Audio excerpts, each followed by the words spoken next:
할렐루야. 사랑하는 성도 여러분, 오늘도 가정 예배를 통해서 여호와를 경외하는 여러분의 가정에 하나님의 은혜와 평강과 축복이 분명히 넘치게 하실 줄을 믿습니다. 오늘 함께 은혜 받을 말씀은 데살로니가전서 5장 16절부터 18절까지 말씀이죠. 우리가 너무나 잘 알고 있는 말씀입니다. 제가 한번 읽도록 하겠습니다. 항상 기뻐하라, 쉬지 말고 기도하라, 범사에 감사하라. 이것이 그리스도 예수 안에서 너희를 향하신 하나님의 뜻이니라. 종종 목회를 하다 보면 여러 질문들을 받습니다. 그 중에 어떤 분은 이렇게 제게 질문을 할 때가 있습니다. 목사님, 저를 향한 하나님의 뜻이 무엇일까요? 내가 어떻게 하면 하나님의 뜻에 순종할 수 있을까요? 라고 질문합니다. 저는 그때마다 웃으면서 이 데살로니가전서 5장 16절부터 18절까지를 말씀해 드립니다. 오늘 이것처럼 항상 기뻐하시기 바랍니다. 쉬지 말고 기도하시기 바랍니다. 범사에 감사하시길 바랍니다. 제가 이렇게 얘기하면 그냥 피식 웃고 지나가는 분들이 있어요. 근데 사실은 제가 목회를 하고 신앙의 연수가 늘어나면 늘어날수록 이 말씀이 정말 보물이라는 거예요. 우리는 열방에 나가서 선교사님들과 같이 선교를 할 수는 없지요.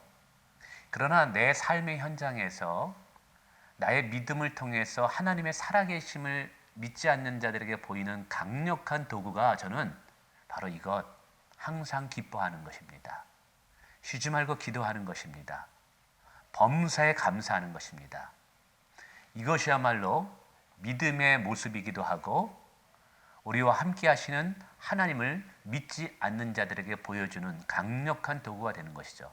그래서 오늘 18절의 후반부에 이것이 너희를 향한 하나님의 뜻이니라 라고 말합니다. 우리가 항상 기뻐하고 쉬지 말고 기도하는 것이, 그리고 범사에 감사하는 것이 우리를 향한 하나님의 뜻이라는 거예요.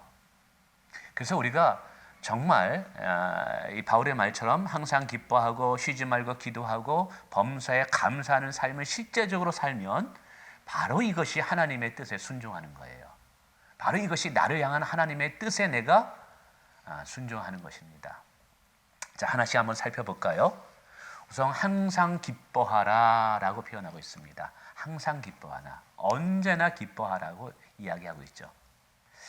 우리는 주로 기뻐할 만한 일을 만날 때만 기뻐합니다. 그래서 항상 기뻐하라고 이야기할 때 부담이 됩니다. 아니 목사님, 좋은 일이 일어났을 때는 기뻐하는 것은 이해가 되지만 언제나 항상 어떻게 기뻐할 수 있을까요? 라고 질문을 하죠. 근데 결국은 사실은 이것도 믿음의 문제라고 말씀드리고 싶습니다.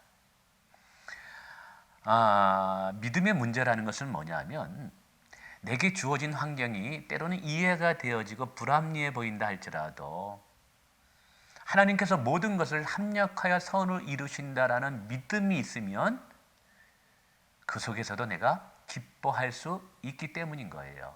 그래서 항상 기뻐하는 것은 결국 믿음의 문제라는 것입니다. 뿐만 아니라 현대인들은 남과 비교하면서 사실은 기뻐하지 못합니다. 저 사람은 이런 것을 가졌는데 나는 왜 이런 것을 가지지 못했지? 저 사람은 저렇게 잘할 수 있는데 나는 왜 못하지? 이럴 때 기쁨을 잃어버리죠. 우리가 이것을 극복하는 비결은 또한 예수 그리스도를 우리가 온전히 바라볼 때 우리가 기뻐할 수 있는 줄을 믿습니다. 그래서 우리의 믿음이 주님을 향해 있을 때 우리는 기뻐할 수 있다라는 것이죠. 뿐만 아니라 하나님의 말씀을 우리가 신뢰할 때도 기뻐할 수 있어요. 분명히 성경에서는 우리 하나님을 임마누엘 하나님이라고 말씀하고 있습니다. 언제든지 어디서든지 항상 우리와 함께 하시겠다고 약속을 해 주셨죠. 그래서 이 말씀을 믿는 믿음이 바로 우리로 하여금 항상 기뻐하게 할 수 있다라는 사실입니다. 그래서 항상 기뻐한다라는 것은 사실은 내 안에 믿음으로 내가 사느냐 그렇지 못하느냐에 의해서 결정된다고 말씀드리고 싶습니다. 자, 두 번째, 쉬지 말고 기도하라라고 말합니다. 종종 사람들은 내가 힘들고 어려울 때, 내가 무언가를 필요로 할 때 기도하죠. 근데 이렇게 쉬지 않고 기도할 수 있는 방법이 뭘까요? 목사님, 그저 중간중간 기도할 수는 있어도 어떻게 우리가 쉬지 않고 기도할 수 있을까요? 라고 질문합니다. 저는 이것을 이렇게 해석하고 싶습니다. 기도라는 것은 대화입니다. 이 대화라는 것은 하나님과 인격적인 관계를 맺는 것이죠. 우리는 하나님과 대화를 통해서 또 기도하고 또 기도를 통해서 우리가 하나님과 대화하는 것이죠. 그런데 이게 하나님과 늘 쉬지 않고 대화를 하려면 방법이 하나밖에 없어요. 우리가 하나님의 임재 안에 머무는 것 외에는 없습니다. 그래서 항상 쉬지 않고 기도한다는 것은 우리가 늘 하나님의 임재 안에 머무는 삶을 살 때 가능하다는 것이죠. 그래서 항상 기도하라는 것은 우리가 늘 성령의 지배를 받고 성령 안에 거하는 삶을 살라는 말과 저는 같다고 말합니다. 성령은 우리 안에 있어 인격적인 하나님으로 늘 우리와 대화를 나누시는 분이라는 것이죠. 그래서 어쩌면 쉬지 않고 기도한다는 것은 성령으로 충만하다는 것과 같습니다. 그런 결론이 나오는 것이죠. 우리가 쉬지 않고 기도하려면 우리의 영이 성령으로 충만하지 않고서는 아니 된다. 하나님의 임재 안에 우리가 거하는 삶을 살지 아니하면 하나님과 영적인 친밀함의 교제를 나눌 수 없기 때문에 항상 쉬지 않고 기도할 수가 없다. 이것을 소망하시기 바랍니다. 성령의 충만함을 소망하고 하나님의 임재 안에 머무는 것을 여러분의 인생의 가장 귀한 것으로 소중히 여기시길 바랍니다. 그럼 어느 사이에 여러분의 삶의 매 순간 성령의 인도함을 따라 하나님과 영적인 교제를 나누며 대화를 나누며 항상 기도하는 자가 분명히 될 것입니다. 자, 세 번째, 우리에게 쉬지 말고 기도하라, 범사에 감사하라고 이야기하죠. 이 범사라는 것은 모든 상황 속에서 어떤 형편에 취하든지 감사하라고 말할 수 있습니다. 그러면 우리가 어떤 상황 속에서도 이렇게 감사할 수 있을까요? 모든 상황 속에서 어떻게 감사할 수 있을까요? 이게 가능할까요? 근데 사실은 바울은 그렇게 사셨습니다. 빌립보서에 보면 내게 능력 주시는 자라서 내가 모든 것을 할 수 있다고 말해요. 근데 그 앞부분에 뭐가 있냐면 내가 모든 일에 자족할 수 있다고 말합니다. 근데 이것이 사실은 모든 일에 감사하는 것과도 같은 거예요. 그는 감옥에 갇혀 있었지만 그는 감사합니다. 근데 이것도 사실은 믿음의 문제예요. 특별히 어떤 믿음이냐면 하나님의 주권에 대한 절대적인 믿음이에요. 내게 주어지는 모든 상황들, 내가 이해되지 않는 상황들도 하나님의 주권 하에서 내 안에서 일어날 수 있다는 것. 그 주권에 대한 믿음이 하나님을 향한 감사로 나타나는 거예요. 그래서 내가 좋아져 보이고 어떻게 보면 감사할 만한 일이 일어났을 때도 우리는 감사할 수 있습니다. 그러나 이건 감사할 일이 아닌 것 같아요. 그러나 그 속에 하나님의 주권을 믿는 거예요. 하나님은 우리 아버지시기 때문에 우리에게 결국 좋은 것을 주신다라는 하나님의 주권에 대한 믿음이 있는 거예요. 그 믿음 때문에 내가 이해되지 않는 상황 속에서도 감사할 수 없는 상황 속에서도 우리는 하나님의 주권을 믿고 감사하는 거예요. 결국 오늘 본문에 나와 있는 항상 기뻐하라, 쉬지 말고 기도하라, 범사에 감사하라에 있어서 중요한 것은 기뻐하라, 기도하라, 감사하라가 아니다라는 것이죠. 중요한 것은 앞에 있는 수식어입니다.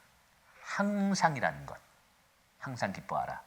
쉬지 말고라는 것이죠. 쉬지 말고 기도하라. 범사라는 게 중요해요. 범사에 감사하라. 그리고 이 모든 것들은 사실은 결국 관건은 믿음이라는 것입니다. 믿음. 내가 믿음이 있느냐 없느냐에 따라서 우리는 항상 기뻐하고 쉬지 않고 기도할 수 있고 범사에 감사할 수 있다라는 것이죠. 이 하나님께서 이렇게 우리에게 이 명령형으로 이제 말씀하시거든요. 근데 하나님의 명령은 언제나 선합니다. 그분은 선하시기 때문에 선한 것을 명령할 수밖에 없어요. 그리고 이것이 분명히 그리스도 안에서 우리를 향한 하나님의 뜻이라고 말합니다. 그래서 하나님의 뜻을 순종하면 그것이 우리에게 복되다라는 것을 우리는 너무나 잘 알고 있습니다. 여러분의 가정이, 여러분의 삶이 정말 복 있는 인생이 되고 그리스도 안에서 풍성한 삶을 누리기를 원한다면 하나님의 뜻에 순종하기를 원합니다. 어디에서부터요? 바로 여기서부터. 항상 기뻐하고 쉬지 말고 기도하고 범사에 감사하는 것부터 믿음으로 순종해 보시길 바랍니다. 하나님께서 이렇게 우리에게 명령했다면 이것은 우리에게 유익하기 때문에 그런 거예요. 우리에게 복되기 때문에 이것을 우리에게 명령하신 것입니다. 분명히 이 말씀에 우리가 순종하고 주의 뜻에 따라서 항상 기뻐하고 쉬지 말고 기도하고 범사에 감사할 때 여러분의 가정에 천국이 임할 거예요. 여러분의 심령 가운데 하나님의 나라가 임하는 은혜들을 누릴 것입니다. 말씀을 맺습니다. 우리 세상 바라보지 맙시다. 환경에 의해서 좌지우지 되지 맙시다. 나의 감정에 의해서, 느낌에 의해서 살아가지 맙시다. 우리 하나님만 바라보고 말씀을 믿는 믿음으로 살기를 원합니다. 믿음만 있으면요, 항상 기뻐할 수 있어요. 믿음만 있으면 쉬지 않고 기도할 수 있고요. 믿음만 있으면 범사에 감사할 수 있습니다. 오늘 저와 여러분이 그러한 삶을 누리는 모두가 되길 주님의 이름으로 축복합니다. 감사합니다.